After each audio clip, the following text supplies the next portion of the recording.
Converse? Nah, I go. Under Armour actually makes really good shoes. What I wear. They do actually. Yeah. Under Armour? Yeah, they make badass Yeah. tennis shoes. Really good I've shoes. seen them before. I have a few friends that wear Under Armour. I don't pay that much attention to like shoe brands. Like if it's a shoe I like, then I wear. Although that did bite me in the ass with Converse because their sizing is like It's crap. is what I ordered. Their sizing makes no sense. What do they have? Like, what are the high tops? They're like all like you could All-Stars, yeah. apparently you could like customize your own shoe. So like went on the website. Ah, I remember this whole thing. Yeah, I bought the shoe. And because I didn't feel like I bought because I'm an 11, so I did an 11 in Converse. I got clown shoes. I was like, what are these? I didn't even know they made these shoes. I was so upset. I was like, what do I even do with these? I remember. Like you brought them to work and you showed them because you were like, look at how ridiculous these are. They were so. I was like, how could you not? How could? And then like you were like, I wear big shoes, but I don't have clown feet. Of course, my girlfriend's like, Converse is like a different size. I'm like, I thought they only did that with girl stuff. Like, no offense, but I didn't think. No, it is, dude. Well, because like girls. Girls' shoes are sized differently. Well, girls, everything is sized differently. Well, yes. Like somehow, like a 4 and an 8 is the same size unless it's a Tuesday and the sun is up. Then they're two different sizes. Like the way that they do sizing, sometimes I'm like, it's no wonder no guy can go to the store and like, oh, I'm buying this for my girlfriend. And what's your girlfriend's size? Small. That's not a number. We have a 12. That seems too large. You'd be surprised. It just makes no sense. It makes zero sense. Absolutely zero sense. You're about the size of my girlfriend. What do you wear? I know, and that's got to be the most awkward question you've ever asked, right? Like, nobody's done that with a brave face. Like, hey, not that I'm willing to bet Ryan Reynolds would do it with a brave straight upset. Like, do you, and in that situation, do you think you would pull out your phone and like show a picture so you're not just like a weirdo? Like, this is my girlfriend. See how you guys look alike, and not just walk up like cold and just be like, hey, you kind of. Can you do a 360? You look like somebody I know. Can I put these up against you really quick? People are. Do these fit you? Again, it's just like, I think we've like made it, maybe said like customer service is one of those like anything goes. People, like, no matter where you fall, you will hear like the craziest things. It's terrible. Now, you know what? Watch, we're not. Oh, we're good. No, it's just going to show me running up. We are recording? I know, from the last time. That would have been so bad. That was the best. That will always be the best podcast that will never air. I know! Because it was never recorded! That was the worst! That was so terrible. That was like 2.5 hours of pure gold. From the moment I hit... Or we thought we hit record. We were busting up laughing. And then... God, that was so terrible. Chris... I felt so bad. I felt just so bad. It was so awesome. It couldn't have been planned more perfectly, because, well, it could have. You could have recorded. On second thought, no, it would have been better if we had it on. Even if we had like 5 minutes of it, even if we had just some proof. Just either the beginning or the end of it. Something. No, or existed. We had... Or the whole thing. Since we had both you and the other Chris here. I know. The best was him just like kind of leaving or not leaving. Like, that was my... Like, if we hit record, no. Then we all started laughing. And then like 30 minutes went by, and the other Chris, who wasn't even on camera and still isn't, grabs his shoes, comes back, starts putting his shoes on, and I'm over here like, what is happening? Are we not doing it? Like, are we not funny? And he's like tying his shoe, and then obviously he like gets up and starts pacing back and forth. I'm like, is he just waiting to say goodbye? Like, this is bad, and I'm leaving. Like, and then he just sat back down. I was like, are my jokes getting better? Or, like, did I turn this around? He's pacing going, it'll get better. It has to get better. It has to get better. If I was me, but the other thing is, like, probably, like, awkward to just, like, put your shoes on, not say anything, and just walk out. That was, yeah. Like, mid-film, just like, yeah. You just hear the door open and shut. Well, have you heard, like, I mean, hopefully now that like people are going back to like live shows, but like stand-up comedies were all being done in like drive-in theaters, and they were having issues with like helicopters flying around and things like that. Like now, yeah. Oh, damn. And it was. Yeah. Just another helicopter. They'd wait. Mm-hmm. Oh, well, then he was also he was also saying like they would do drive-in theaters where you drive your car and everyone would turn into a channel, and then it's like it was interesting. You can't gauge the freaking audience. Well, you can't gauge the audience, but what I thought was really funny was what he was saying. He was like, like sometimes like jokes don't hit, people don't like you get up and walk away. It's another thing when a big truck turns his high beams on to turn the car, and he's trying to back out and like move around, and you're trying to like say your joke, and the car is just like, just beams hit your face. You're like, oh, I guess he doesn't like my car. Oh, all right. And there's no getting. He's probably changed the FM. You can't just talk to him like, hey, guy in the Silverado, like the exit's to your left. You can't like ruin the show like that. But that would make it better, I think. I don't know. I just because I think like either way, like when you're standing on stage, you got all those lights on you. Like it's probably hard to see the audience. I guarantee you're gonna see high beams off of a giant truck or something like that. Just blind yourself and then have no idea how anyone is reacting to you. Because in stand-up, you're playing off the audience too. With your jokes to lead into other stuff a lot of the time. If I was in the car, I would like do my little windshield wipers. You could do like some sort of like, can you wave your hand out like keep going, or like have all the windows down so that you could laugh, and so you could hear something. Maybe. Yeah, I. Although the cars are on, so you're just hearing engines.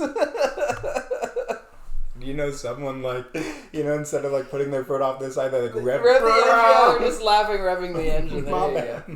Vroom. God, Break, slow it down. That's just so sad. Oh, that would be so sad. Well, that'd be so difficult. I can't even imagine doing a show like that. You know what though? I think it's one of those things where it's kind of like that. If there was ever a trial by fire. Through whatever it be. Oh, if you can get through that. If you can get through that, like I can only imagine, like it would be really cool. It would have been really cool to see like the openers and like the people who aren't like normal, like who are still like working towards that stand up to like having to face that. That would, in my mind. And who knows for sure, but in my mind, that's how you make, like, if you wanted to be if there was any time where you're like, oh, I want to do stand-up comedy, go do it, like, doing that difficulty. If you can pull that off or get through that, then maybe you can, like, keep, going or whatever. Definitely. But, it's going to be an interesting twist, because now we're starting to see everything, like, opening back up, and, what was the big fight down in Florida? Remember who the two? There was just like a giant. It was I don't remember like who the two were. I know it was a huge card, but it was like the power in the room was like really popular. I was listening to Joe Rogan again, and was it what weight class? UFC. I don't know. Other Chris on the phone. Was it welterweight? if it was, there's a fight down in Florida. Like, well, you either have. Oh, I have a phone. Usman. you either have Usman and Masvidal, or you have. First live. This was actually even further back. Was Stipe Miocic versus in Florida. Francis Ngannou, and Ngannou, that was freaking nuts. 261. Why is this? Yeah, Nunez take it back from Weili with the most beautiful head kick. I typed in live audience for UFC fight, and it said Weeknd and Ariana Grande perform at iHeartRadio. Dude, Ariana Grande's following me around, man. She's got a thing for you, man. No, when I got my, I guess we'll talk about Hobbs and Shaw afterwards. When I did my, When the fuck you start talking about Hobbs and Shaw? usually we do the movie first, but this time we're going rogue with it. Oh, very much so. Yeah, that's okay. I think we went rogue with the other one too. I don't remember. Yeah, probably. Oh, for sure. There was no way it started. None of these ever start the way. I don't have a plan for There this. is no plan. There's never a plan. It's not scripted at all. This time I was like, you actually took notes. Yeah. Yeah, you're not looking at them. No. Do Spoiler. you even remember what you wrote?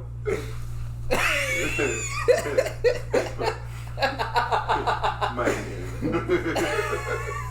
Can't read You're from like- that far away.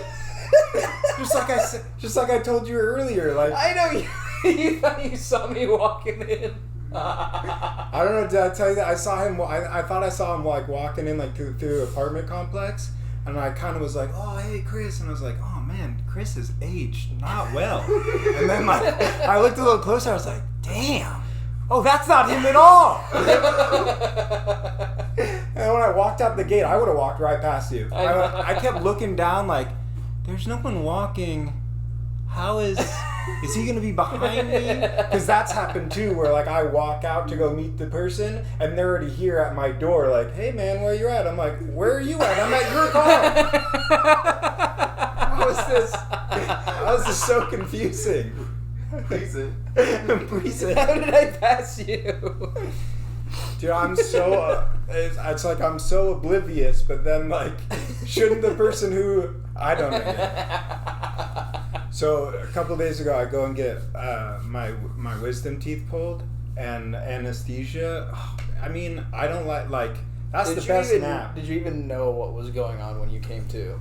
No, not for. In fact, there's like a huge like chunk of time that I'm missing, because I remember like getting there and like you get checked in, they do like an X-ray and they sit you down, they put like a tube in your nose, and then they attach like a bunch of wires. Like I got a wire on my chest and a wire on my ribs, and then the lady's supposed to put the IV in, and she's like, "Pump your fist," and I'm like, "Pump my fist?" Like I'm like, "Pump?" No, she's like, "Open and close your hand like straight," and I'm like, "All right, I'll do one of these." So I'm like doing one of these, and then she's like, "All right, like really."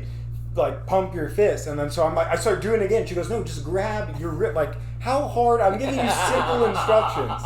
Make a fist is what you should have said. Yeah, she probably did. And so she like jabs like the needle in my arm, and the thing starts going. I'm like, "Well, that can't be good." And she's like, "Oh, I couldn't find your vein. It's weird because you have a really big vein. I see it." And I'm like, "Well, this isn't making any sense. How can I have a big vein, but you're missing?" I mean, look at my arm. She missed all over the place. Like they were like, yeah, she's just stab, and the machine kept going off, and it's like beep beep beep beep beep, and I'm like, and she finds, she's like, it's in, everything's fine. I've just bruised the shit out of your I have the needle. arm. There's only plastic in you, and I'm going, yeah, we're good now that it's over. And she's like. Like I did. She goes, "Are you okay? Because you seemed a little anxious." I'm like, "Anxious? You were missing. Like, how is this not my fault?" So like I felt bad. So I was like, "Oh, okay. Like, oh no, I'm not anxious. I just thought it was funny because when I was a kid, I got a needle. Like when I was like a little kid, I got a needle like shoved in me, and I guess like where they like I think it was in my leg, and my leg like tensed up. And the needle shot out of my leg and hit my mom. And now she has that whatever that, you know how like arachnophobia is like a fear of spiders. Like she's afraid of needles. There's a term for it, but she's like afraid of needles because like it shot out of my leg and hit her. And the lady, I told her that. Sticker? It shot out her. Oh my God. Stuck her. No wonder she's not okay. No. Yeah, she steps outside every time. She's like, "Oh, is there gonna be?" I'm going this way. I'm gonna go pass out in the over here. And so I thought that would be a funny story, and the look on her face was like just sheer terror. Like, she's like the needle, but then where did it go? Oh, it went into my mom. It hit your mom? Yeah, it hit my mom. How else could I tell the story? And so then, I don't know if it was the same chick, because this is when I started to start feeling like a little, like, out of it. A little gone. Because all of a sudden, too many people came in the room.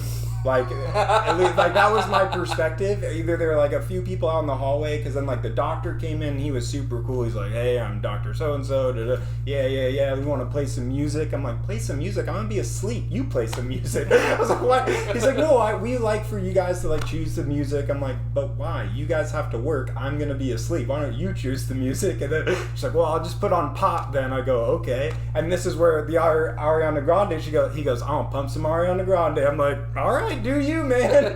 Like, pump that Ariana Grande. So then this lady, I guess, hadn't filled out some paperwork on a different person. Like, they had missed something. Like, a report came out, and all of a sudden she was like, oh, well, can we call this guy back in? Because we're missing this thing that we need. And then all of a sudden, this lady started just getting, like, it was all, like, play, but this lady just started getting attacked by everyone. She's like, yeah, why didn't you do that? Oh, why didn't you do that? And, like, the things, like, everyone's like, and she's like, oh, my goodness, everybody, like, stop. Like, does anyone else need to yell at me? And she walked around to me, and I was like, I can take a crack at it if you want. Just thinking, like, somebody's got to break this tension. I was like, well, I could yell at you if you want. And the doctor was like, what did he say? And she was like, well, he said that he could yell at me. And the doctor just busts up laughing. He goes, oh, that's hilarious. And then the doctor walks home and he goes, hey, you're pretty. And I go, you know what? On second thought, my girlfriend's outside. She is the best at yelling. We can just go grab her real quick, solve this all up, and she shakes it. I was killing in the dentist office. I was like, and then I was asleep. I don't remember anything else whatsoever. Like, I'm just totally like, and then I guess I know that, like, they wheelchaired me out. I don't remember being in the wheelchair, but I would imagine, because I saw when we first walked in, they had called somebody to come pick up the person before me. I was in there at 9 a.m. This guy was cranking out wisdom teeth, like, way early in the morning. And I saw, like, the first person just get, like, wrung out. And he's like, and I'm like, hey, I don't remember that. And I don't think he did either. But, so, like, I think I get, like, it's okay. Side stuff happening. So I think I got, like, home, and then I guess Lexi was gonna go grab, like, the pain medication and everything, but they were like, the whole reason that she needs to be there is because after the anesthesia I need to be awake for 2 hours afterwards. Oh, she needs to keep you awake. Yeah, because I guess there's, like, concern if you fall asleep it could be bad or whatever. Oh, damn. I didn't know. I was trying to fall asleep every opportunity I could. She was like, I need you to, because the other thing is you need to, like, sit up, so, like, inflammation or whatever, and to not fall asleep. Right. So I would, like, sit up, and then the moment she turned her head, I just every time. And she was really nervous because she was like, I have to go get your pain medications. I don't want to leave you here. And so she's like, I have a good idea. I'm going to call you on the phone. I don't remember any of this. I don't remember being on the phone. I have no idea. This is what she just told me afterwards. Because I guess, like, not only did she have to go to the store, drop off the medication, she then came back. I don't remember her coming back because they needed my medical insurance or whatever. And so she went back and she was telling me, like, she had me on the phone. And she's talking with the lady, and the lady's like, oh, well, his insurance, like, the card that she brought was, like, expired, like, last year. Oh, and, like, she started, like, trying to prep her for how much, because, like, medicine can be kind of expensive. Yeah. So she's, like, trying to prep, like, are you sure you're going to be able to, like, take care of this if the insurance doesn't work out? And then all of a sudden on the phone you hear, like, checking it, like, just like, cause like Lexi every once I would be like, are you okay? And since I can't talk, I'm just, like, oh, I don't know. I didn't even know anybody, like, I would just, like, be kind of here, and I do kind of remember someone going, are you awake? I thought she was just in the house. I didn't know I was on the phone with her, but I was like, so I guess, like, she's trying to have this serious conversation. This lady's like, so you do understand that without insurance, what the hell is And then all of a sudden, like, the lady, like, types everything in and, like, has the final price and goes, all right, the total price is $14. And Lexi's like, $14? Look, I mean, what is this? I was like, look, I'm not trying to, I try to make me concerned of what she, like, what happened? Like, what, $14? What kind of show was this lady putting on? Sure, you can walk out. I was waiting for you to say 1,400. Me too. She said 14. I was like, okay. Oh shit! I only have a 10. Yeah. Can you split a 20? I really need the change to take my taxi home. We live in the 1920s? What's happening here? I was so confused. I was like, but everything went all right, cool.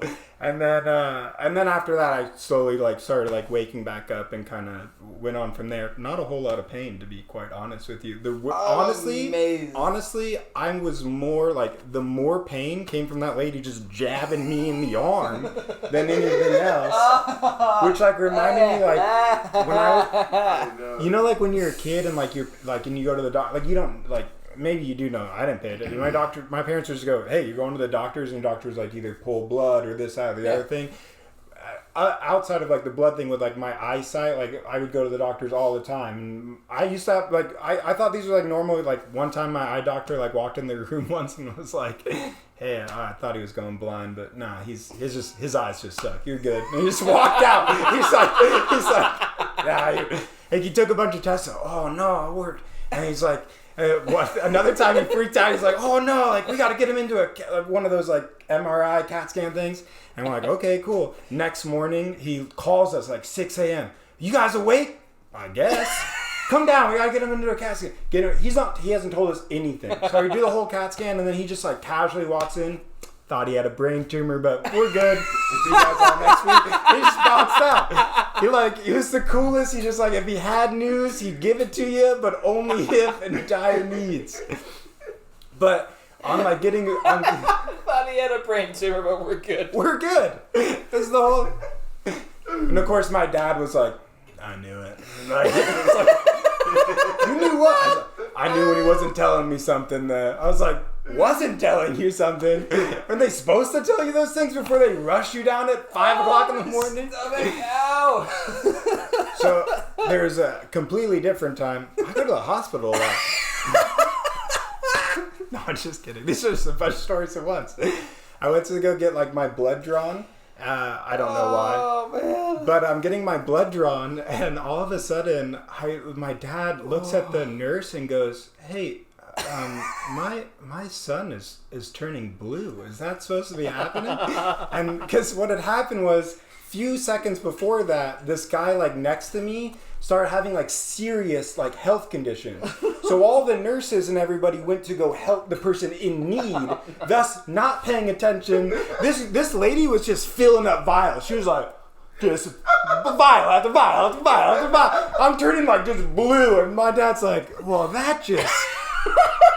I mean, my son doesn't look good to begin with, but that can't be right. I know for a fact he's not supposed to turn blue. This lady had all my blood. There was nothing left to give. There was nothing left to give. I was like, all right, cool. This is... I'm just going to go ahead and die. Last time something else serious happens to somebody. I've had I guess, weird occasions in hospitals. I was in the hospital for kidney stones once, and the nurse giving me pain meds because you're just in so much pain with kidney stones. Yeah. My brother's had like 4 of them. And she's like, she comes in with the medicine or whatever, and she just the first lady, super nice. Slow jam, nice reprieve. She's like, hey, what did she give you? You get the good stuff. Whatever you get the really good one, the one that knocks you on your ass. That one.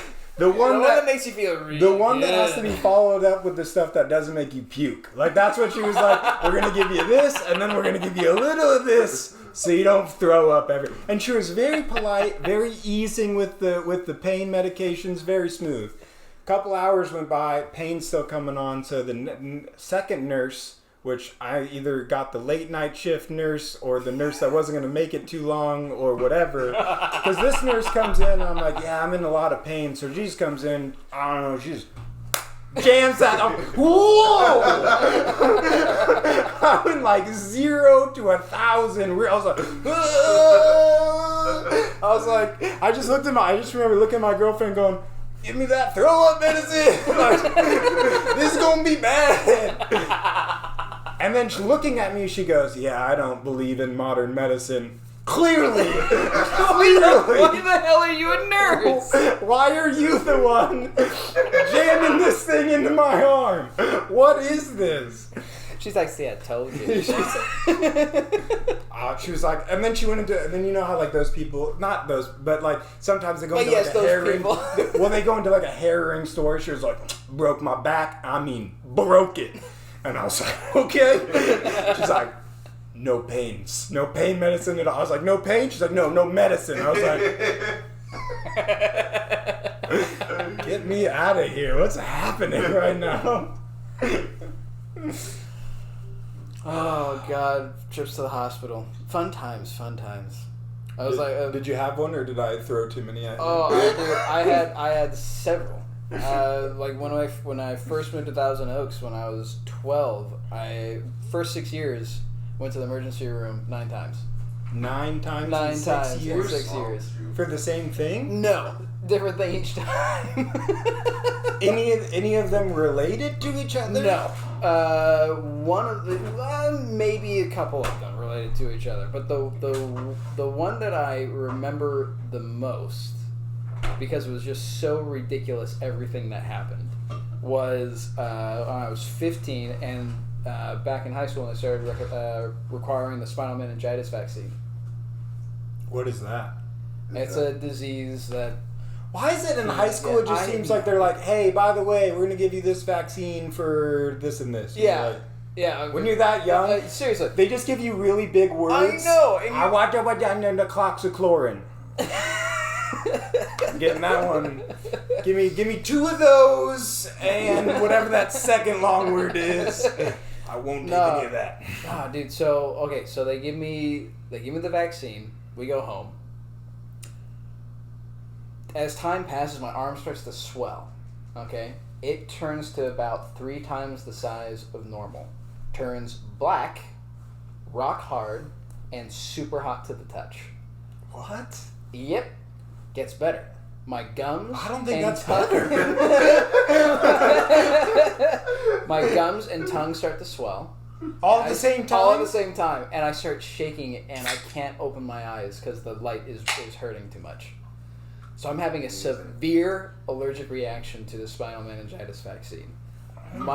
It's now 11 o'clock at night. My dad's been asleep for at least 3 or 4 hours. He has to get up at 3, so my mom does not want to wake him up. So she spends the next hour trying to get me situated. We're all upstairs in my room, and I'm on the ground of my room just going like this and just shaking. And I'm like trying to rub my gums because they're like itching from like swelling and stuff like that. So I'm going like, and she's running down the stairs and up the stairs and grabbing stuff and like getting the car ready and everything like that. And the second to last time she goes down the stairs before she comes up to grab me, she misses the last 5 steps. Oh my goodness! So she lands like. She like skis down like the last 5, lands like this, and she just hears that. Oh. And she just goes, I broke my leg. Oh, I can't believe I broke my leg. So she hobbles out to the car, puts in the last few things, hobbles back upstairs, grabs me, throws me into the car, and drives down to Los Robles. We get to Los Robles. It's now like 12:30 at night. Oh. We're holding each other up, hobbling over to the emergency room. There's one attendant inside the emergency room that sees us. He rushes out. He sees us and goes, who do I take? She throws Because we're both... We call this a 2-for-1. Yeah. So she throws me at him and says, take him. He scoops me up. I've gone unconscious at this point. I don't remember anything after this. This is all from my mom at this point. He rushes in. She hobbles in after him. And they've hooked me up to a whole bunch of IVs and different things. They give me Motrin, which I had never had, that has ibuprofen to stop the swelling and everything like that. Well, doctors learned that night. Turns out I'm allergic to ibuprofen. Oh my! I start seizing on the bed. Jesus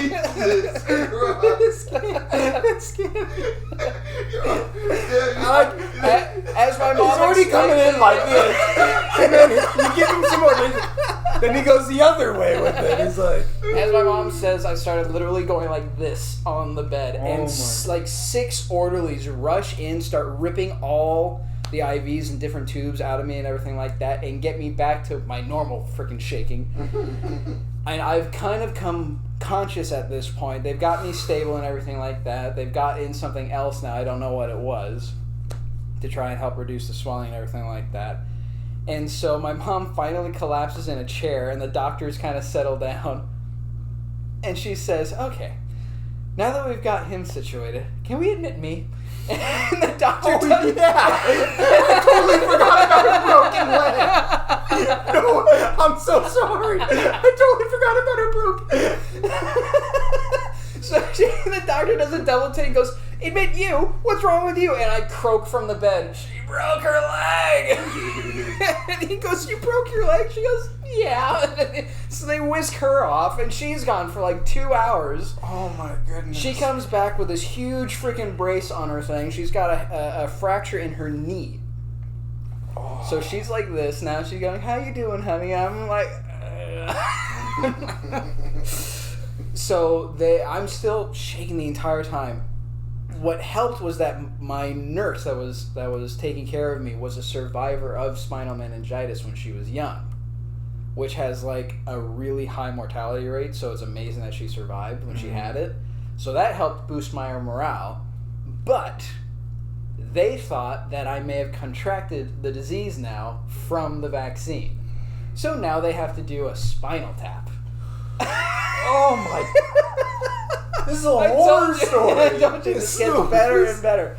This is 1 out of 9 times. Yes. It's still going, by the way. It's not just the spinal tap. So, okay. So first off, before they actually do it, they decide to tell me, so you have to keep really, really still. Otherwise, if we make a mistake, you could be paralyzed. I'm fucking shaking uncontrollably. How the hell am I supposed to stay still? Not only this way, but because of you this way.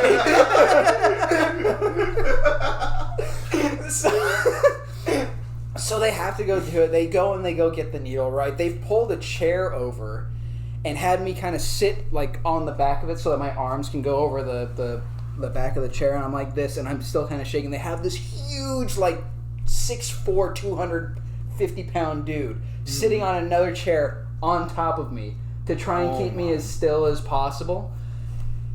Turns out they have no more of the normal spinal tap needles for adults, so they've brought a pediatric needle for infants, which is like this thin. Oh my! I'm sitting in that chair for them to get enough spinal fluid for almost 2.5 hours. Damn. With a needle in my back, and the guy behind me with the needle is just going like this, and he has to get at least like this much in the vial before he can actually like do anything with it. And my mom's sitting there, she goes, like the first half hour goes by, and finally a drop goes into the vial. My mom goes up to him and goes, how much do you need? And he has another face. He goes, a lot more. He's just like...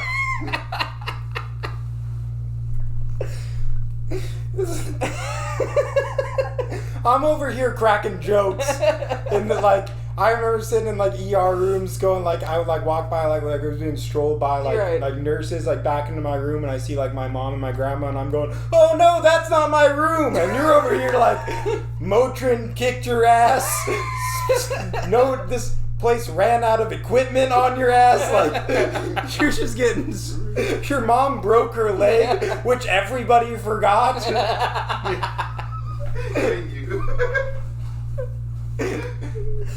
Alright. Now that you have a break in the chaos, if you wouldn't mind. So at least long story short, at this point, they've managed to get enough. I get back into bed. I've gone through, God, I don't know how many IVs, at least like 4 or 5 of them at this point, because I'm just exceedingly dehydrated. And they had to take 7 vials of blood, plus what looked like 2 mini shot glasses, like the ones that you get in like the little mini fridges, like the little things with tequila. Mm-hmm. 2 of those full of my blood, plus 7 vials. And I'm going Did you turn a little blue? Possibly. Because that's the sign. I have no idea. I have absolutely no idea. That's the sign we're supposed to tap somebody in. Totally could have, for all I know. I haven't a clue at this point. They managed to get the stuff. I finally leave the hospital. I don't have the virus or whatever. They managed to calm the swelling and the shaking stops. My tongue de-swells and sort of my gums and everything like that. I get to finally leave at like 6 a.m. the next morning. My dad's already left the state for his conference out of state. Oh. He has no idea that this happened at all until my mom calls him later. Our son almost died. Oh, which time? Well, okay, this time, but... And then she probably was like, oh yeah, son got really hurt, I broke my leg, oh, you want to hear about this then? Da-da-da-da-da-da-da-da. And my leg hurts. You broke your leg? Oh yeah! Oh, 5 I'm now it's the only thing I can think of actually. 5 steps, I mean, horrible, but it looks like you got taken care of. But her... No, dude, just like... Here is this, dude. She's broken her foot. I don't know how many times at this point. The things that have happened to her knees, legs, and back, and neck. The fact she's not a quadriplegic at this point is astonishing to me.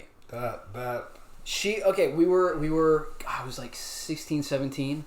We were tubing. We had gone out with family friends to go tubing. They had a boat and everything like that. So. My brother was learning to wake ski, I was wake skiing, and my sister and her friend were tubing and stuff like that. My mom decided to go into the tube. And I don't know who told her, it was one of the donut ones, to sit in it. With like her legs? Yeah. Why Same freaking thing. Okay, so she goes up one thing, her legs fly out, and as she comes back down, her knees go like this. Yeah. Tears every single ligament in her knees. And you've seen my mom. She still walks like it never happened. Oh, my goodness. But for at least like a year and a half, like she almost couldn't walk at all. Wow. Between the missing of the 5... Oh. That's just... Your thing, though, is just... all of that spasming, and they're like, oh, this will help with the swelling. But it's... Oh... Hey, why are you freaking out? Oh, you're allergic. Great. I had never had it before, so I had no freaking idea. I had never had ibuprofen. I had never had Advil or Aleve or aspirin. Some aspirins have it. So I had never had. You don't know until you know. And I mean, clearly I'm no doctor or nurse, but I mean, how much time do you really like? You know, you probably look at the charts. How are you experimenting? It's like, we're either going to give him the Motrin, it's going to solve his arm from falling off, or we'll worry about what happens next. I can only imagine, like, there's only got to be a few options of, like, well, we're going to give him the Motrin. He could be allergic. Look at his arm. Well, look at his face and his arm. We don't do something quick. And then I love, like, that guy now has to come back and be like, so we gave him the Motrin? Now look at him.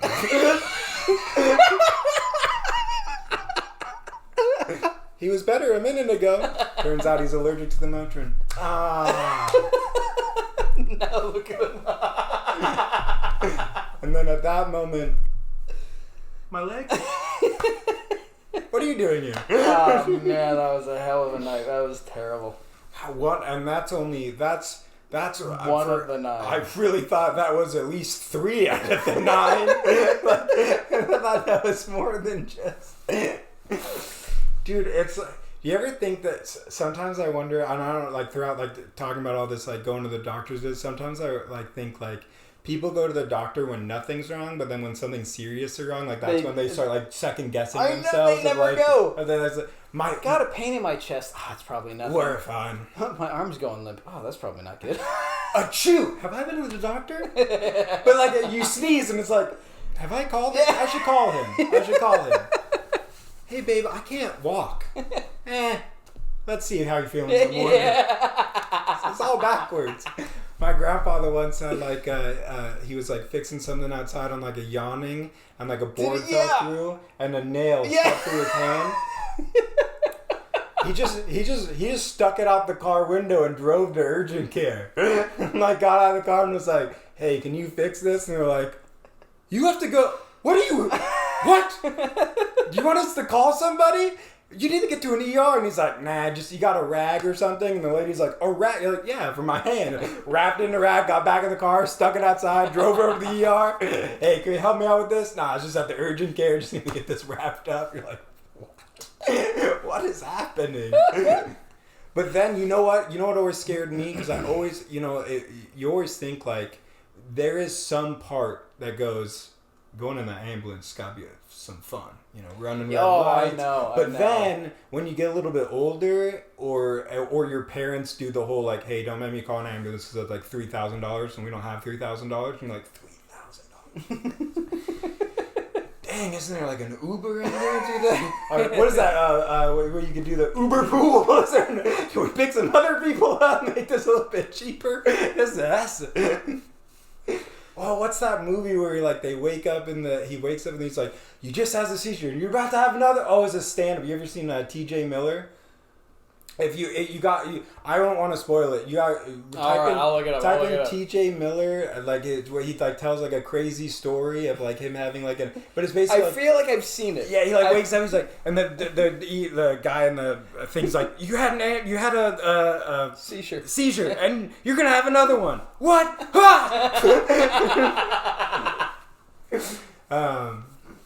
Yeah. So Hobbs and Shaw. Yeah. Great segue. There's never a good. Sometimes you just gotta. Yep. And. Yep. Or not. If I had a better segue, I would have used it. But I don't got any more doctor jokes. So unless I'm gonna. Well, I mean, I guess in the. If you could have gotten the some virus segue, there you go. Yeah, we could see if you would have given me a little bit more of a warning. I'm blaming you now. No, but dude, it's 2021. We still have the freaking corona. My slip up there. Can I do a duck quail? Yeah, there you go. Perfect. A duck? What? What? You said a duck quail. Isn't that what they do? You mean a quack? Yeah. What's the difference? A quail is a bird. Oh. And you know what? See, this is... You know what's great, too? Because I've been, walking around this house for months going, I'm going to go out into the wilderness. I'm going to go hunting. And I'm going to be like, hey, look, there's a duck quail. Duck quail. DuckTales? No? Oh, God, no. Duck quail. Oh, no. God, that's too funny. Are you sure? Type in duck quail all I want. This is some BS if I ever went to Duck Go. No. Duck Dynasty. Duck Quack is the first thing that comes up. Yes. Duck. Duck what? No, I can't even say duck. No, duck quail. Oh, it's a real thing. It is not. What's the difference between quail and duck? You know what? I always remind myself that Google is a search engine, not an answer machine. So I typed in duck quail and it was like, here you go. Like duck quail. That's what you want. Not like here's an actual duck. The internet is fun. Oh my god. Oh man. No, but you could have made it like a segue to that. Well, if your one ER story didn't turn into a like I was like when you said the vaccine, I was like, okay, perfect. This like clearly he's about to be okay. Oh, he's not okay. Oh, he's still not okay. Now it's gotten worse. Now the hospital's trying to kill him? What's happening here? What is the hospital tried to kill him and then also ran out of equipment to fix him. They had all the right things to make you allergic, none of the right things to get the things they needed from you. Oh, he's really having a seizure. Well, we can make him seizure the other way. Oh, we need to get some stuff out of his spine. Yeah, we don't have that kind of needle. You got any needle? A really, really tiny one. Oh, well, let's put in the work. Like, I guess you don't have a choice either way, right? No. Like, you're not going to call the hospital down the street. Do you have a needle bigger than the one that we have?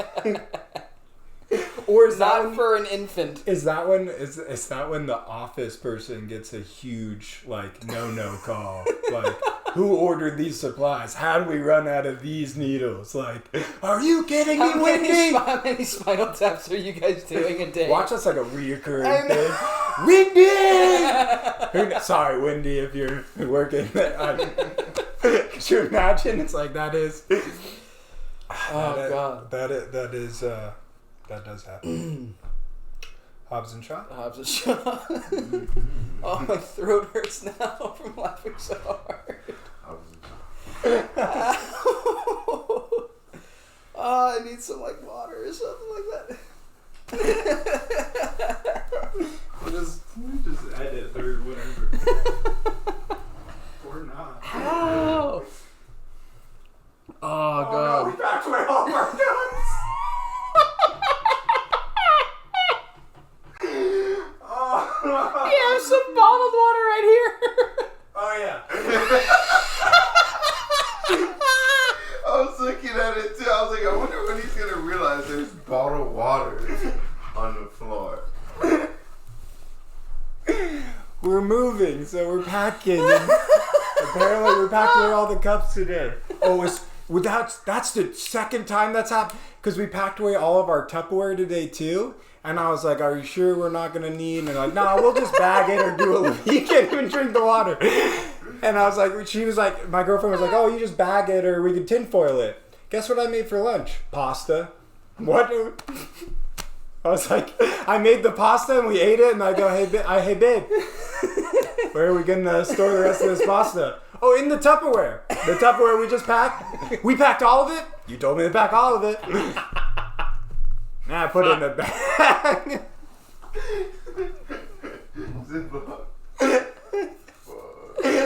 Oh shit, dude! And you see that? Look at that big. That's what's called a wardrobe box.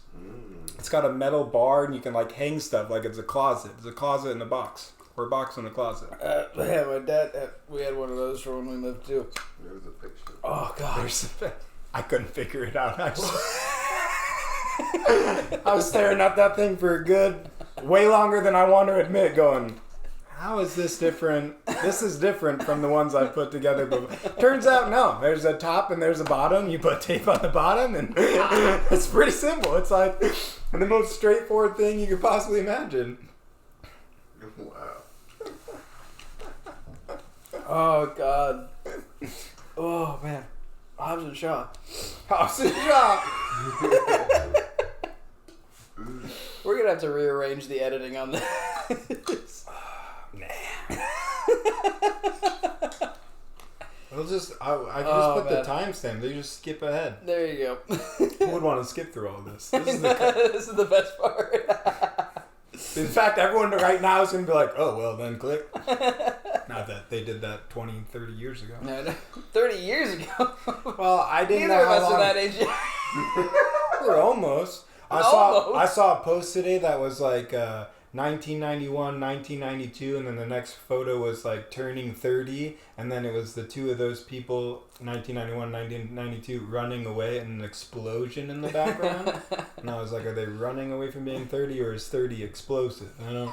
This is a good, like I couldn't tell if it was a good thing or a bad, if I was supposed to take this in a good way. Dude, with the way science is...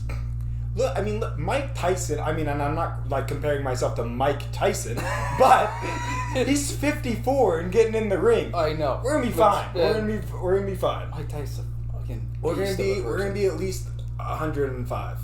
Although, I don't know if you've ever seen anybody past 80, and no offense, but it doesn't look pretty. It doesn't look fun. I don't know if I want to, I always, you hear that all the time, and you're just like, I hope they fix that. With all the things that work. Really, my goal right now is just to make sure you can't have any water. That is my only task. So Hobbs and Shaw. Dude, it's interesting. It's interesting that I'm really gonna dive into this. It's interesting that they took. We got this. It's fun that they just took characters from a fun franchise and then just said, "Hey, we're not Fast and like it's under the umbrella, but it's also like, hey, we're not fast." Like if you come in to see like Fast and Furious storyline, like this is like we'll hint at it in case you're like one of those Fast and Furious fans, but if you're not, come along for The Rock and Jason Statham just making fun of each other and really messed up his name. Who? Jason Statham? Well, that's why I just kept rolling through. You don't go back. You just keep going. All right? That's why I said them together, because I knew I was going to mess him up. I don't know. And you know what? I messed it up even because I was like, just do The Rock, because that's easy to say. Don't do Dwayne Johnson and try and follow it up with Jason Statham. Dang it! You know, this is like that Reverend thing all over again. You still can't get it right. Revenant! Oh my goodness! Why can't I get that movie, man? I'm so sorry. Leonardo. Dude, what is wrong with me? I can't get that movie right. We argued for like 5. I was like, "Oh, you see that movie, Reverend?" And he's like, "Reverend." I was like, "Well, Leonardo DiCaprio." He's like, "Revenant?" I'm like, "Reverend, Revenant, Reverend." That was 5 minutes. They're just going back and forth, going, "Reverend, Revenant." Anyways, so Hobbs and Shaw. Just stick those with those names because you can't say theirs. I know, for a second I was like, what are their first? Don't even try. Just Don't. move along. Move along. You know what's interesting though, because Hobbs is like and I was trying to think about this because when we first started watching the movie and we talked about it, we were like, wow, Hobbs, like, because when we see Hobbs, he's taking like 2 shots of tequila. Yeah, he's writing "I love cops" on people's foreheads. It's not the same Hobbs. You're like, but then I started thinking about it because then in Fast, how many Fast movies are there? There's 8 of them currently. Okay. On 8. About to be 9. That's the one I needed. 8, not 9. 8. He goes to prison. He like breaks out, and he starts to become a little bit less like, you know, all meticulous. Yeah. But even still, like I really liked, and I had this, and again, because I love Marvel, it was like a Thor Ragnarok. It was like, hey, we've had Hobbs here for a while. Okay. It's less serious. Thor. He does throw in, like, he's always never been like completely like full, but in like Fast 5, he was like, this is the law. And now over time, we've kind of seen him go into a little bit more. Even in Fast 6, he was very much that. Oh too, yeah. I would arguably even Fast 7. He wasn't really in Fast 7, but because Shaw threw him across the floor, which honestly was super impressive. Not to really like tie in more Fast and Furious, but that fight in the DHS office, like so good for him to even be like, I just see every time I see The Rock or Hobbs punch someone, I go, you're not. It doesn't matter. Like most like because don't like even now like watching like fighting and everything like and clearly throughout this whole conversation I have no idea what I'm talking about. But sometimes, like, people, like, no matter how trained you're, like, sometimes people have just glass jaws. Well, and it's not just glass jaws. Like, you can hit if you hit someone just a specific way in the chin, period, you will knock them out. It doesn't matter how strong the jaw is. Yeah, so I you just, well, and either way, like, you just see that, like, giant bulldozer of an arm coming at you, like, that's gotta hurt. Like, for him, and what that was really cool, to show, not the fact that Shaw, like, because yes, he beat Hobbs, but he beat Hobbs only because he knew that he wasn't going to beat him up in a straight up, like, in an actual fight. Yeah, he was like, and he even said, he was like, what do you think this is? Like, he said that all the time. He's like, this isn't a game to me. Like, I'm trying to do things here. Like, you're just in my way. Yeah. And that, like, it was really cool. Like, you see Shaw's caliber by how many punches he can take from Hobbs, and you go, oh man, like, to be able to get up and still, like, throw a few, like, you're like, whoa. I was like, that's pretty impressive. Yeah. I love the both of them. They're just so good. Well, just the whole setup. I don't know why, but sometimes, like, when they do, like, the workout or morning routine, like, skits. I like them. I don't know what it is, but just like even and it was like it was just fun doing them both and having them see, because you could see their personalities without them really talking. Like, he woke up, did the egg thing, went and worked out on Venice Beach, and you got Shaw cooking an omelet like in his high rise, like then going and grabbing a beer from, because that's very common in the UK. Like, beer is like an all day thing. I've only been to the UK once, but I know there's the bar scene. Everywhere. Yeah, they're everywhere, and it's pretty normal for you to have like I think it's like a boiled egg and a beer or something like that. I think that's like that could be like a staple. I could just be making all of this up. I think you might be talking out your ass. Welcome to the last hour. Welcome to the last 28 years. But I try to tell that to my girlfriend all the time. I go, what do you think this is? This is, it's up here and then it comes out here, and sometimes it's up here and comes badly out here, and sometimes there's nothing up here and it's just it's still coming out, coming at you. So, yeah, but man, I mean,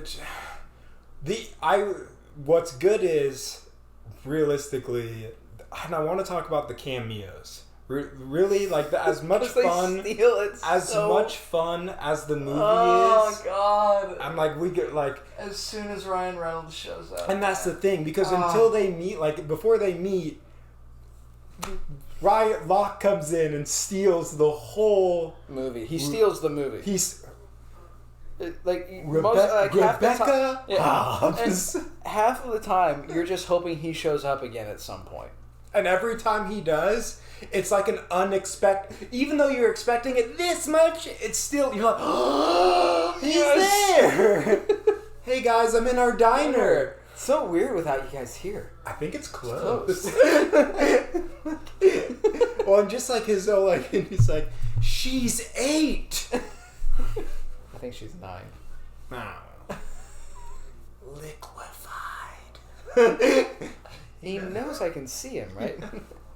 He tries to hand her the sensitive information. Here you go, sweetie. My favorite is that we got matching tattoos. No, jeez.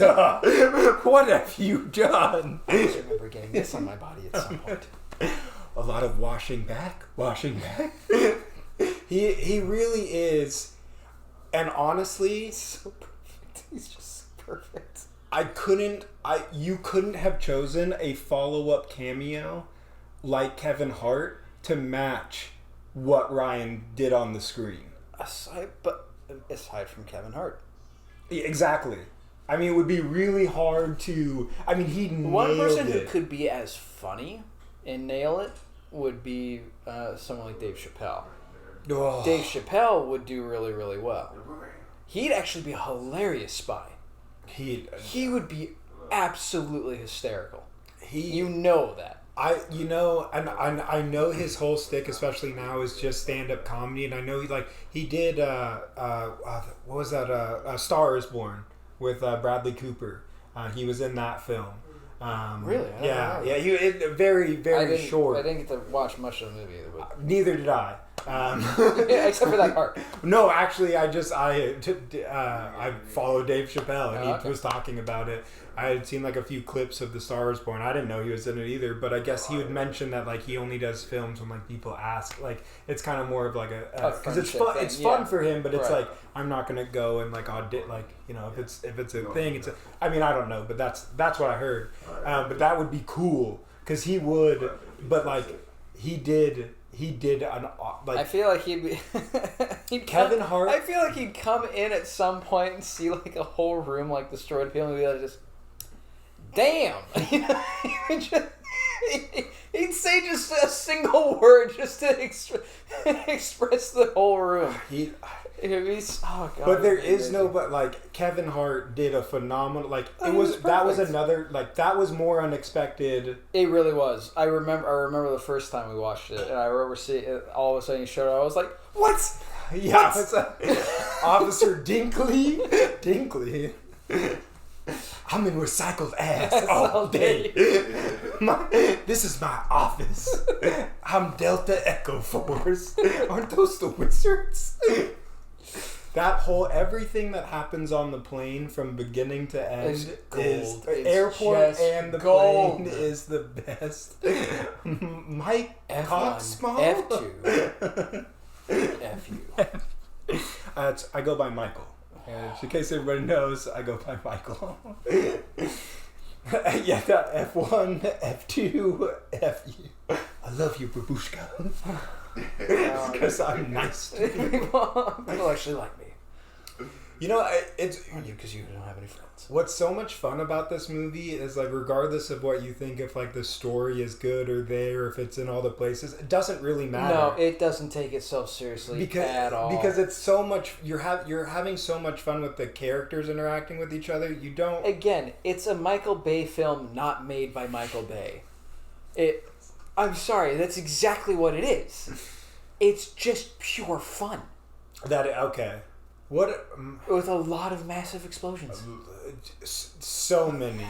It gets and I said this before. The only thing that stops it from being a Michael Bay film is very few gratuitous boobs and asses.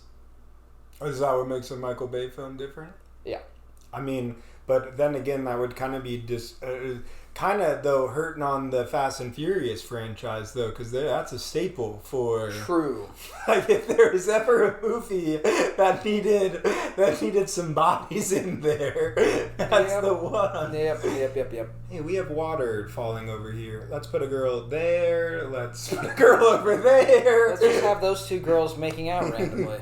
Hey, that trunk opens. Let's have a girl pop out there. You're like, what's happening? It's just a straight fun movie. It's them two have really good chemistry too. It was seen in what was the one when they broke out? Was it 7 or 8 when they break out of prison? 8, right? I said it 10 minutes ago. I was talking about the same film. 8, right? When Hobbs and Shaw both go to prison, they break out. Yeah, I know. I feel terrible that I'm a 8. Huge fan of these. Because 7 they met. 7 is when Shaw comes on the scene. So yeah, I'm just being retarded and making you feel dumb. Yeah. Mission accomplished. Staple of my life. Welcome to the last 28. No, I'm just kidding. Here we go again.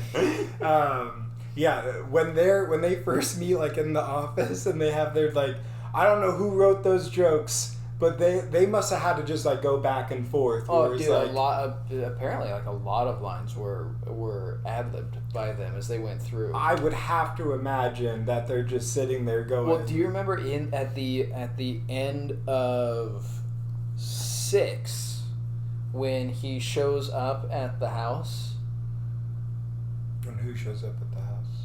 Or is that 7? No, it's got to be. No. That's 6, because 6 is Shaw. Yeah, because No, well, 6 is the younger 6 brother is the younger that brother. doesn't get brought it up. It disappears in this movie for some bizarre reason, and now we have a sister. Maybe he got a sex change. I don't know. Well, no, we figured this out during the film. They had to remove Shaw's brother, add a sister, so that Toretto could gain a brother. It's a little switcheroo, because they're like, how else are I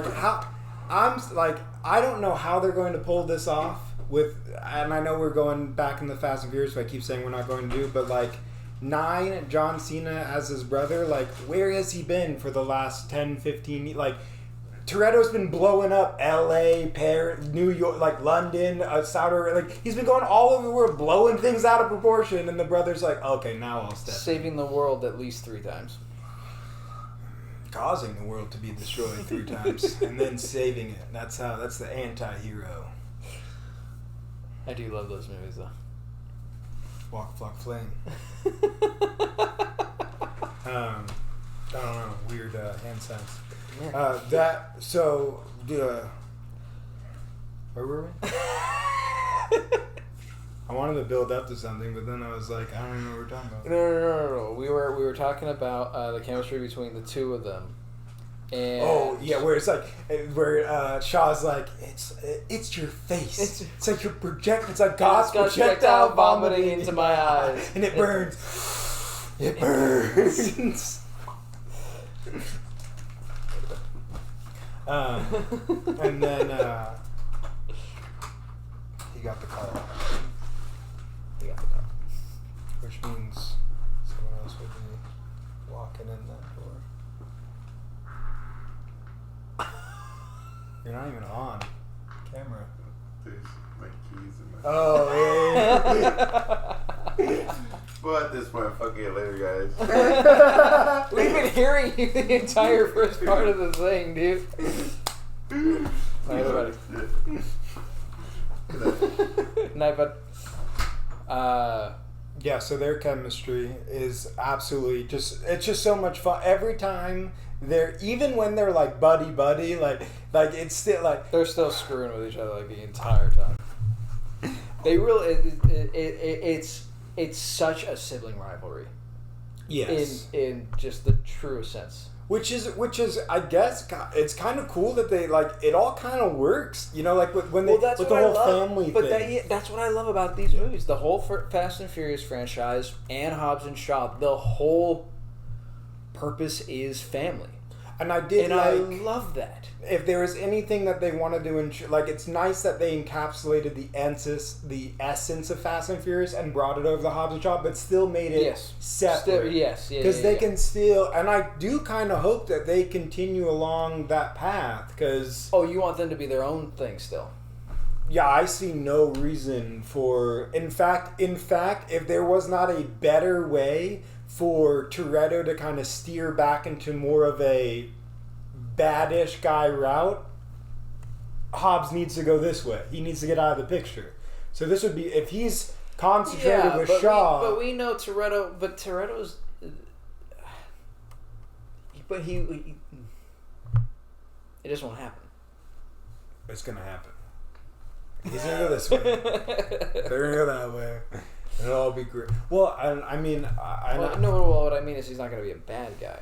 Well, no, not a bad guy, but like just like a little bit more loosey-goosey with the rules. Not that he's ever been with the rules. Yeah, I was going to say, when has he ever not been loosey-goosey? Well, I mean, that he is... It's his Brazil. Well, because he went from like a criminal to like... Saving the world. Yeah. Well, no, a bigger criminal. Well, I was trying to think of an upper level like because you go criminal, like he was doing the petty crime, doing the crime boss. Well, he was doing like the truck, stealing the trucks. Criminal. I'm saying I'm giving you another letter. Crime boss. No, well, what do you elevate? Crime lord. All right.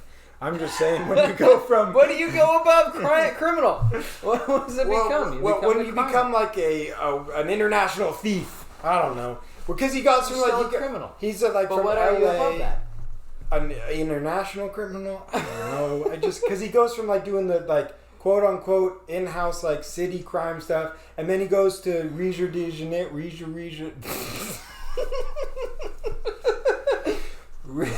Then he goes to Rio, and they steal Rio de Janeiro. Yeah, I know. They steal $100 million, and so that's a big from crime. a crime lord. Oh, damn it. Whatever.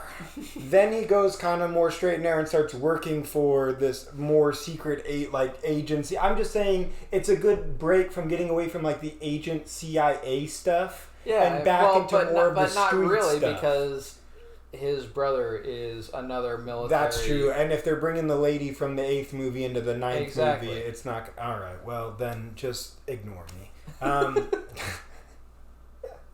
Let's look at my notes. Finally get to them. What did I write down here? I wrote fun franchise. Check. No. Oh, characters from a fun franchise. I don't know. Best cameos, Ryan Reynolds, Kevin Hart, we did that. The insults, we did that. When she's in the... Nobody can see this. I'm gonna blow your mind. Okay. I don't know. It's so stupid. Like, what if it sucks? Like, what if I was like, that's, and then I can't like transition.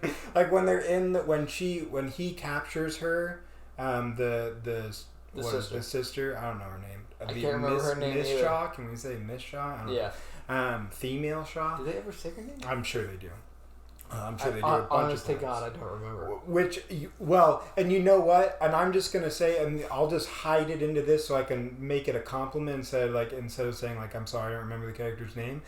She's so good at becoming not her. I know. There's so many times where, like, when she, like, would change disguises, you're going, is this a different actress? It really... It blew my mind, like, first watching it, because I remember the first disguise she puts on, I'm going, like, that's a different person. Yeah. And it's not. And you're like... How? You are Clark Kent somehow. You put on a wig and you are somehow then the second time with the glasses and you're like, who is this? What is this? 3 different people? How many sisters does this guy have? Honestly, God, it was so weird to me because I'm going like, you are the first person to pull off just putting on a pair of glasses and looking like a completely different person. Yeah, in Mission Impossible, they all wear a whole different face. Yeah. I just think I'm going like, okay, so this is what everyone else sees when Superman puts on his glasses. Yeah. They literally see a completely different person. In the comics, though, aren't those glasses supposed to be like magic or something? No. All right. That's why it's always like. That's always why it's made fun of. Because it's so ridiculous. It makes no sense. He looks just like him. Yeah, I heard that. Then I heard someone said no, and then he puts the glasses on. It's like a thing, and you're like, what? Yeah, he uses the glasses. I don't know. Well, Whoa, I can't see anything. Duh.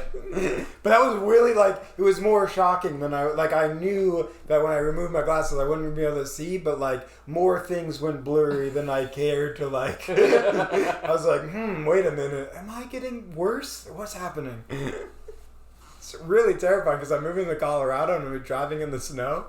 Oh, she better be driving. Well... Or I'm just gonna walk everywhere at this point. Just get Hobbs and Shaw to drive. Which I don't know. Do you think they used? And you just gave me a question. Do you think they used enough of? And I don't know how to put this. Car-esque moments for it to still be, or do you think they went too? Do you think there should have been more car stuff, or there was enough car stuff in it? Driving around. There's quite a bit of car stuff. Especially at the end with the frickin' truck train that they do. Yeah, that. See, I'm not. That's the other thing too. And we said because I had said you totally could end this movie at the complex where they get her, and they could have, that building could have fallen down. He could have risen from the ashes. They could have their little brawl right there. They could have had a second film afterwards of them still being chased by him.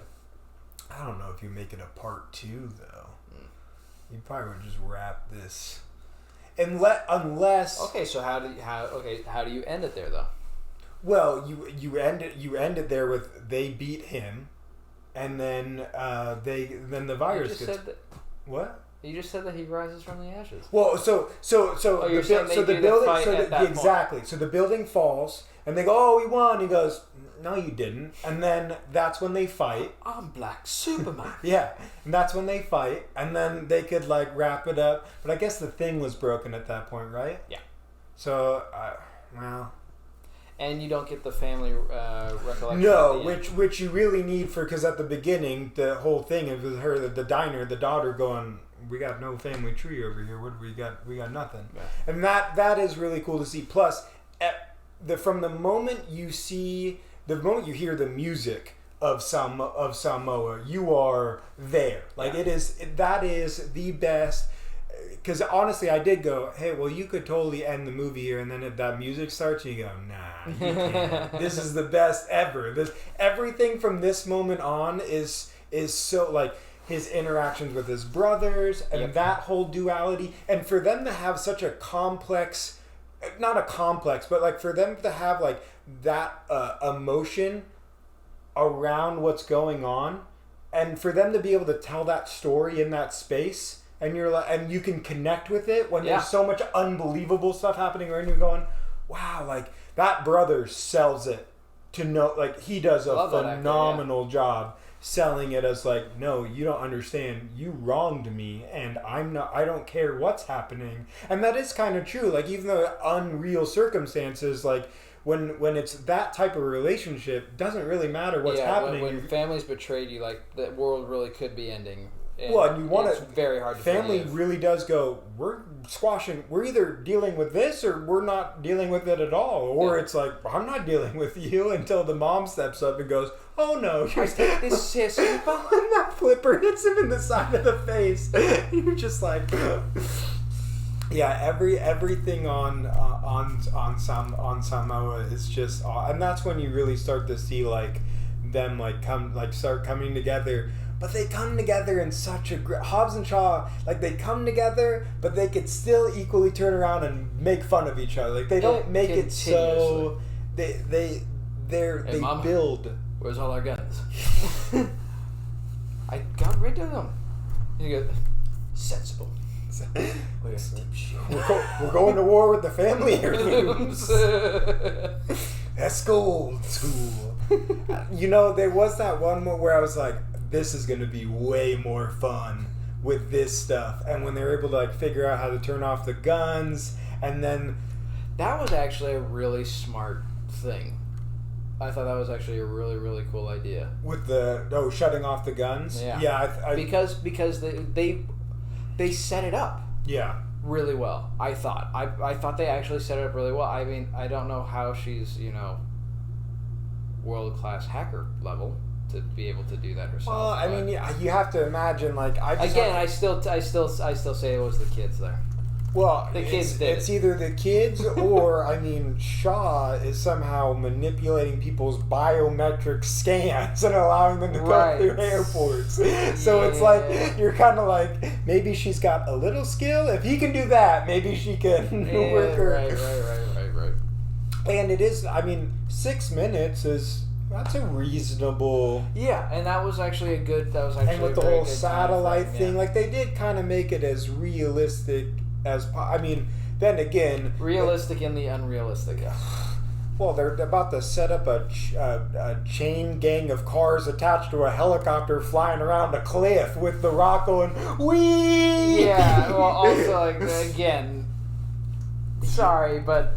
Those tires for the last truck as it's going over the cliff are not sticking, number one, and number two, they are not even with that. You know what I'm gonna say.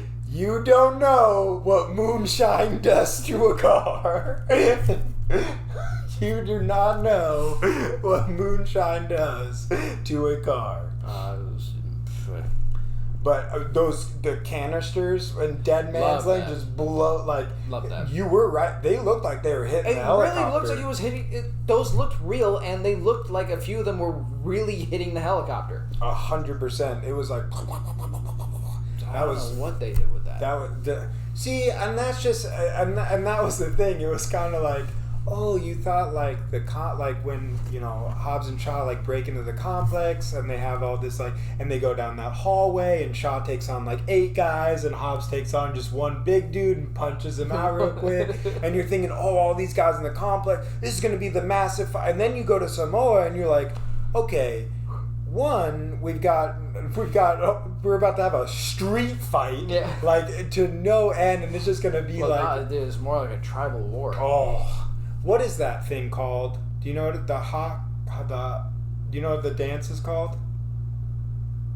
The dance, I hate the Hawaiian dance, the hula. No, what their chant when they do the chant, that chant that The Rock does, that is an actual. Remember, because he also did it in one of the Fast movies. Remember when he has his soccer team do it, and the girl's like, oh, it's in either 7 or 8. I think it's in 7. Oh, man, I don't want to get this wrong because I feel like it's in 8. It's in 8. It's the beginning of 8. What is? I don't know how to look things up. Yeah, no, it's the beginning of 8.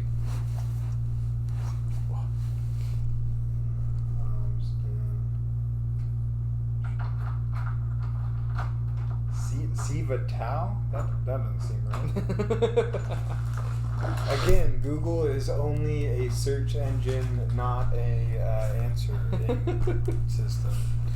I really got to learn how to use Google, I guess. Apparently. I failed twice, 3 times. Oh man, that makes me like, I don't know. I'm telling her about the duck quail. The duck quail? Oh my goodness. Yeah, oh man. Idris Elba's whole character is great. Oh yeah. He's ridiculous. Oh yeah, as if you forgot. Jeez. He gets so wrapped up. I don't know. Brixton. I was like, no, I got this. Yeah, He does. He's so good. I don't know why. And I feel like for some reason I'm gonna say it again. When he shows up at the beginning, I'm like, he's a good guy. Like for some reason, I don't know why you think this. Like when I first saw the movie, he even calls himself a bad guy. I know. The very first line he says. But when he's cruising up in the bike, I'm like, here comes the good guy. And I'm thinking, wait, this movie Hobbs and Shaw, they're the good guys. Why? I don't know why I don't put it together.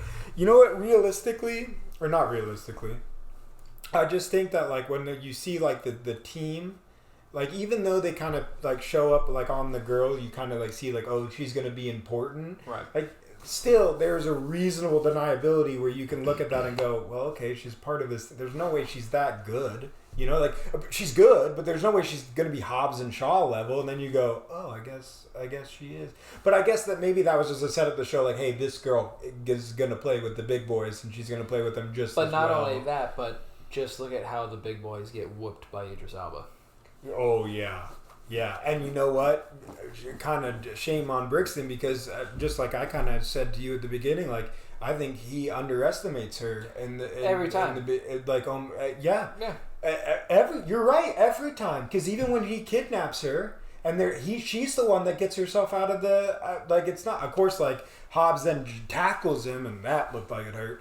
But, outside of that, and then what was the other thing, too? With that... Did she do anything in the helicopter? I don't remember.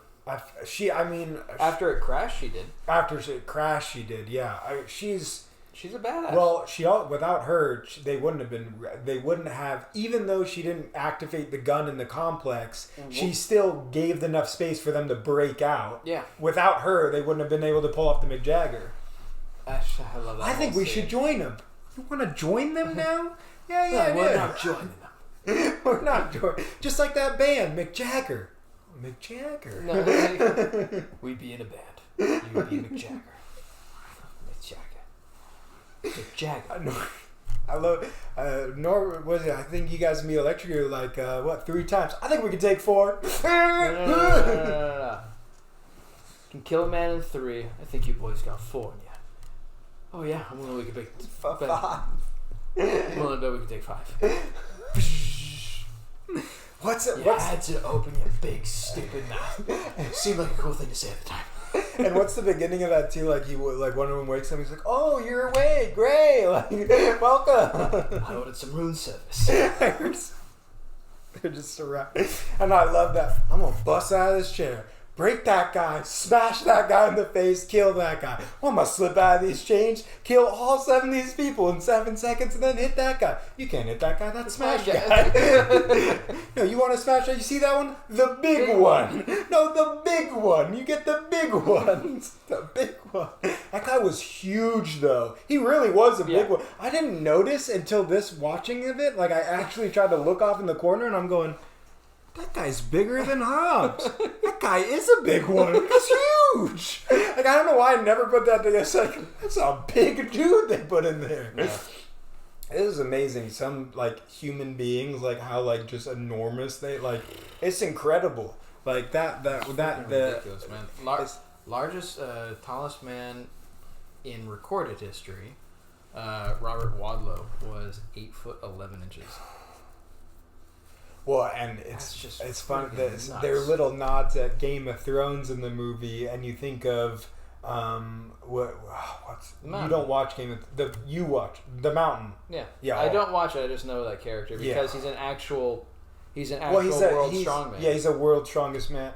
Those guys are crazy. Yeah, and they're huge. They are the biggest people in the world in both height and girth. It's just absolutely effing ridiculous. You ever watch those like YouTube channels where it's like the people who are like insanely thin and they eat like 20,000 calories? Yeah. In like a sitting, which don't get me wrong, that's insanely exciting, and I'm like because I just am like, why? But it's with them because the strongmen do it, and you see like their diet, and it's like it's one thing for you to like be like a skinny guy and you eat 20,000 calories of like donuts and cake and this, that, and the other thing, and you're like, whoa, I can't believe you just did that. It looks fun. It looks painful, but good for you. But then you watch like the strongman and you're like seeing how many calories they have to take on just to maintain their body mass so that they can go and lift and do, and you're just like, oh, the maintenance, let alone the gym work. The maintenance of the body is absolutely astonishing. It is. I've never seen like a few things have to be so like you just think like, oh, they just lift heavy things all the time. You're like, dude, the craziest one I remember, Mariusz Pudzianowski. He won 5 times World's Strongest Man. Okay, absolutely effing ridiculous. I think he was from Croatia. He was either Croatia. No, he's Polish. I'm sorry, Mariusz, you're Polish. I forgot. Just fucking ridiculous, man. He was also the most bodybuilder like World's Strongest Man. He actually had a 6-pack. Well, that's he was just huge. Well, though. And then he became a fighter. How long ago is that? It was years ago. But now he's a mixed martial artist. Well, that's incredible that you say that because like, and again, like I don't really know like my knowledge or anything around this from what limited resources I've looked at. It's starting to look like because of science and how much more diets and things have tried. Like there's so much more out there now that you see. I follow Brian Shaw. Love Brian Shaw. Love Brian Shaw. He's a guy that's like he was a big dude, but now he's also like now super fit. Like they have found a way to kind of blend. But that's really cool or interesting that guy like that was able to. Look at Mariusz Pudzianowski. It's freaking ridiculous. Effing ridiculous. And I remember watching the competitions with him, and they would have commercials with him, and he's literally squatting an I-beam.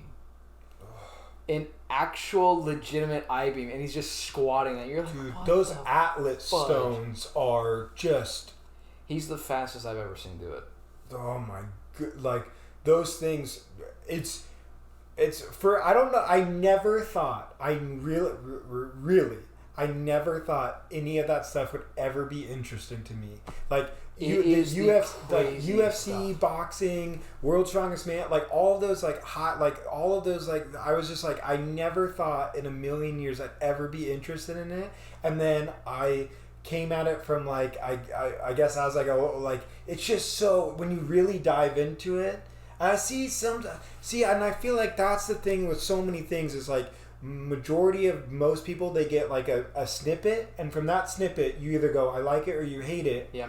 And then you don't give it you don't give it its due diligence. Dude, on that very point, I all of a sudden watched a video on this guy that loves sumo wrestling.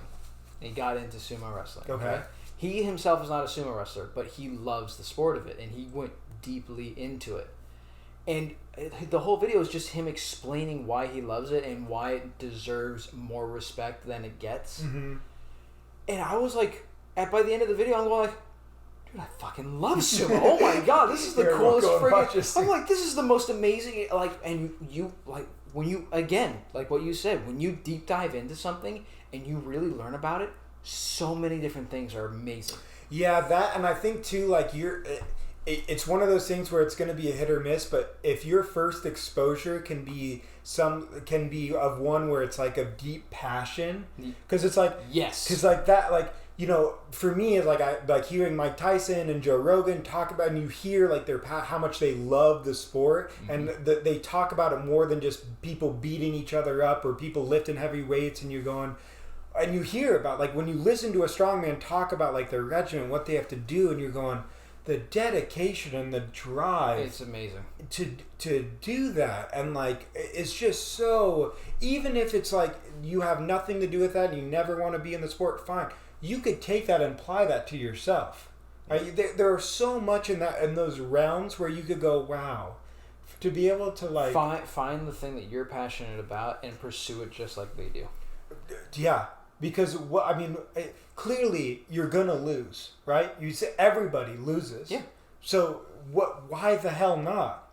Like, and especially like you see, like, because that's my favorite thing is seeing people in their space, whatever that space is. Yeah. Like even if it's as simple as like and again, like maybe this kid was just playing it cool, but like I'll never forget this. I went to In-N-Out once. And, like, it was just, like, me and my grandpa, and we went there, and we're like, of course, you just, like, walk up to the cash register, and like, hey, how's it going? Oh, good, how's it going with you? And they living the dream! And you're like, living the dream?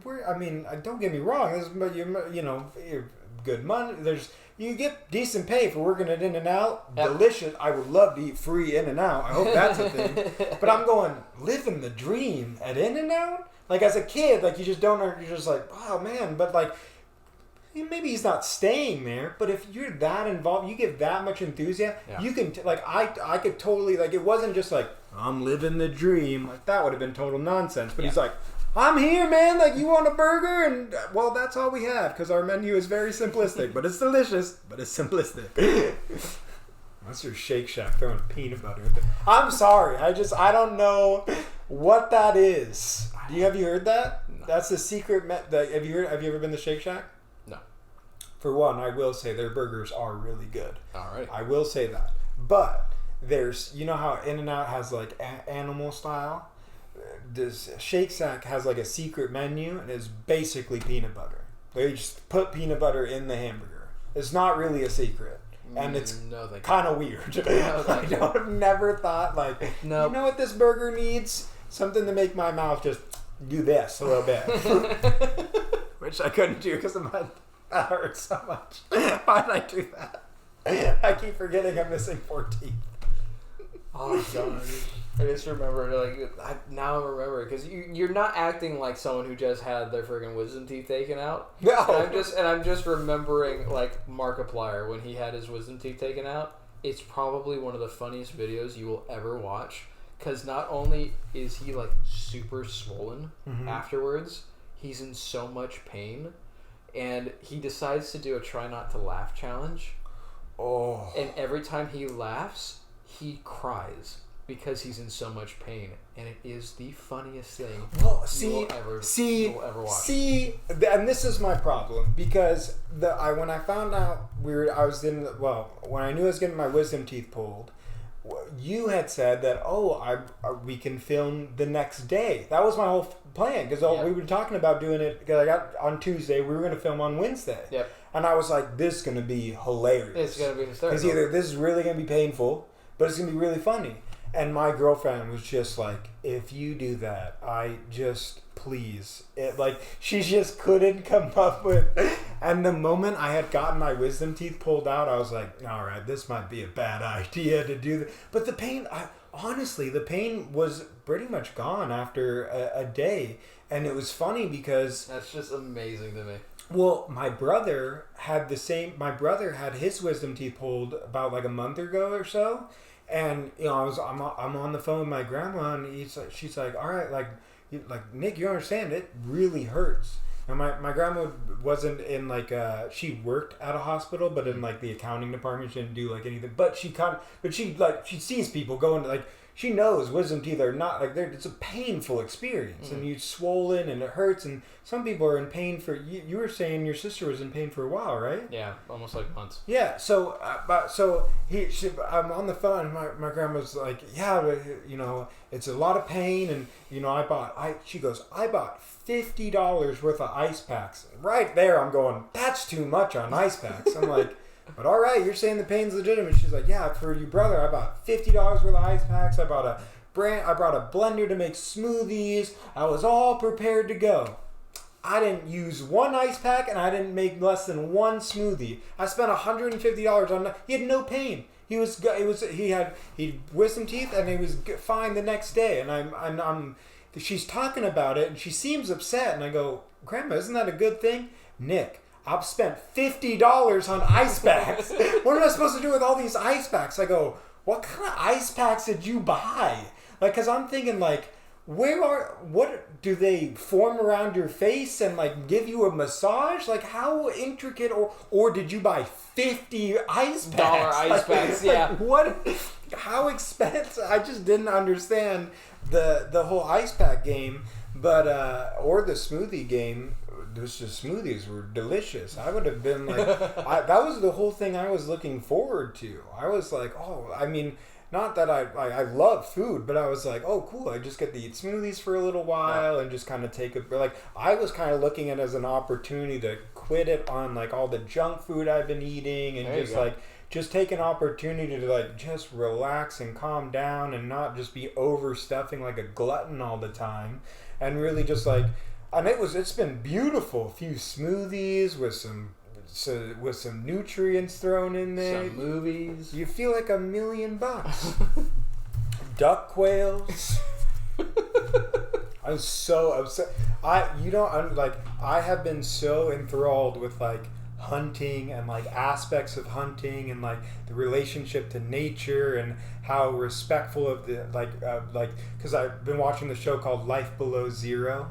That show's nuts. That show is so amazing. Life Below Zero, Disney Plus. Everybody go watch it, or don't, but please go watch it. It's fantastic. I can't get enough of it. I watch it over and over again, because it's just. So you're understanding the respectful side of the hunting. Well, you have to be thankful for what you hunted, and that's stuff like what that, I and love. Not overhunt. That's what I love so much about the show, is because it's not about hunting. Which is the whole aspect of their lives, the subsistence lifestyle, but their attitude of there's so much more into. Again, it's when you dive into it and you watch the show, it's It's not them just living out in Alaska, which is really cool to see them. You see the temperatures -30, and they're out there, eyebrows are covered in snow, and you're like, what? And they're digging in that. They're fishing in -30 degree, and their ingenuity out there is just phenomenal. But they're also they get stuck out below freezing. The potential of death is pretty much 100%. Yeah. And they're having the time of their lives. And they're this is not for everybody. This is what I love. This is why I'm doing it. I'm not doing it for any other reason. I get everybody else might think this is crazy. That's fine. I'm not doing it for anybody else. I'm doing it for me. And you're how could somebody be having so much fun in that much pain, so much danger? But then, you look at it and you go, when your aspect of your life is solely focused on what brings you joy, and you're able to build a foundation where everything just fuels what you're doing, that's incredible. Right. No way, shape, or form can I go live in Alaska. As long as you're not hurting anyone else. For see, and there's always caveats to everything. Hannibal Lecter is not a person to say, oh yeah, go and enjoy yourself. Yeah, of course there's limitations. I'm in no way condoning people to go eat people's brains. You know? Although, I did see in the before you got here, I was watching that show, and he had killed, they had killed, a caribou, a deer. A deer. They had killed something. And they fried the brain and ate the brain. And I was like, ooh, I don't know about that one. I don't know. Oh, it was a duck. They're not. I swear, I can't. It was Not a quail. It was a duck. He killed 2 ducks, and he ate the brain. I thought it was weird. Hey, you're not wasting anything. Well, and see, that's my whole thing, because, like, I'm like, it's really cool to not only, they have major respect for not only the animal, but the land. They have major respect for what, because they say it, like, this animal is giving up its life, its spirit, so that I can live on. And and that is so important, because we miss, like, I totally, like, we miss that nowadays. You go to the grocery store, you get your food, and you have no idea. Our relationship with our food is completely... admittedly, that's why, religious families, they'll say grace every meal, though. Oh, okay. That's part of it. It is to both thank God and thank what you're eating, for allowing you to eat it. Yeah. I early or for providing sustenance so that you can continue. And kids... Well, and you know what? And sometimes they do, and sometimes they don't. But when I was growing up, I just didn't understand like that, because there was one time. You didn't understand grace. Well, there was one time where we did grace, and literally because every time it was just so important for somebody to say grace. We would say grace for scouting. Remember? Yeah, but again, it was always like somebody's got it. Doesn't matter. It's almost started to feel like it didn't matter what was said as long as someone said something. And one time, I was sitting around a table, and they're like, somebody's got to say grace, and this kid literally was like, and that was it, and everybody was okay with that. And at that moment, I was like, all right, what are we doing here? Is this just a formality, or? But that makes, it has become a formality for a lot of people. Well, you know what, and that's what's really so interesting. I keep using that word about the show, because you see people who are living as far back as we realistically can reach. I mean, they're still using modern technology and everything, but they're really living as like our ancestors would, right?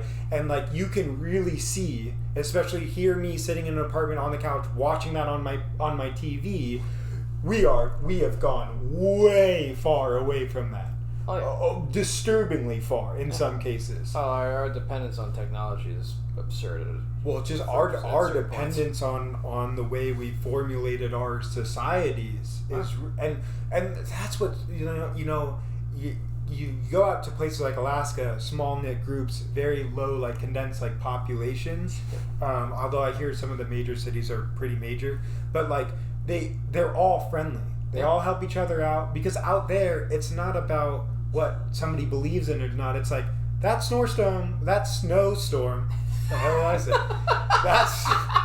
That snowstorm will kill. Northstone. Hey, you know what though? You get a stone coming from the north. It hits you in the right. You Kaputskis, man. You Kaputskis.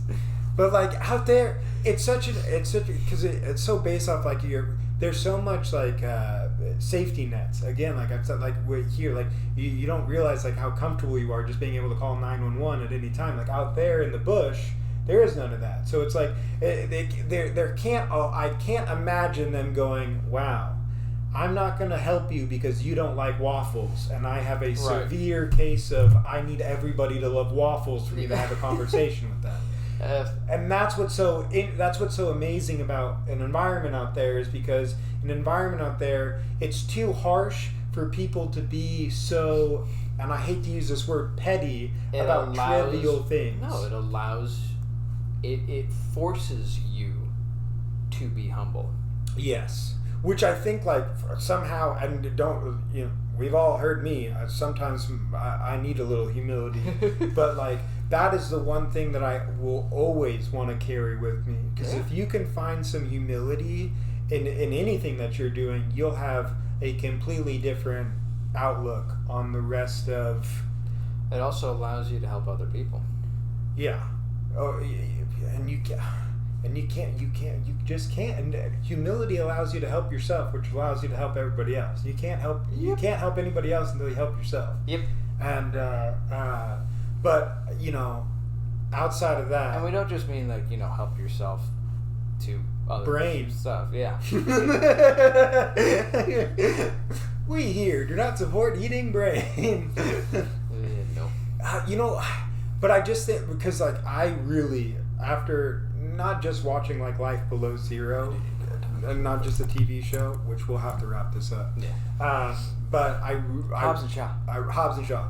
I really wanted to like find like just like how I've now become kind of interested in fighting and just these things that I never thought would be possible, like never thought that I would enjoy or want to participate in. Hunting, the way that they do it, has really been like, if I ever go hunting, I really like, one, I don't even know if I'll be able to pull the trigger, because I like that understanding of following that animal and building a relationship.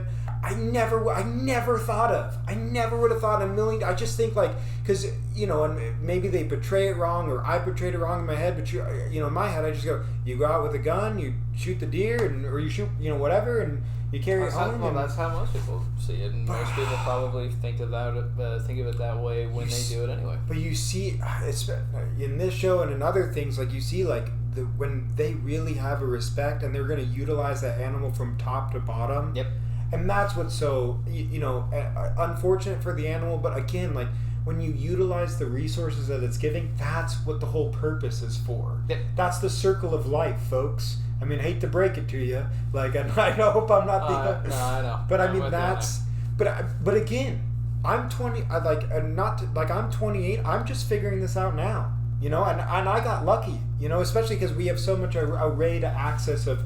You know, it's the one benefit, just like we've been talking about throughout majority of these episodes. There's the good and bad, and all these things, and you find that balance in between. Or at least you try to. At least you try to, but you really understand, hopefully, that just you know, try to be a good person, respect the person next to you, but go live the hell out of life. Like, there's so much, especially with, you think like 7 billion people. There is no way you're going to be able to quantify that in any reasonable terms to get.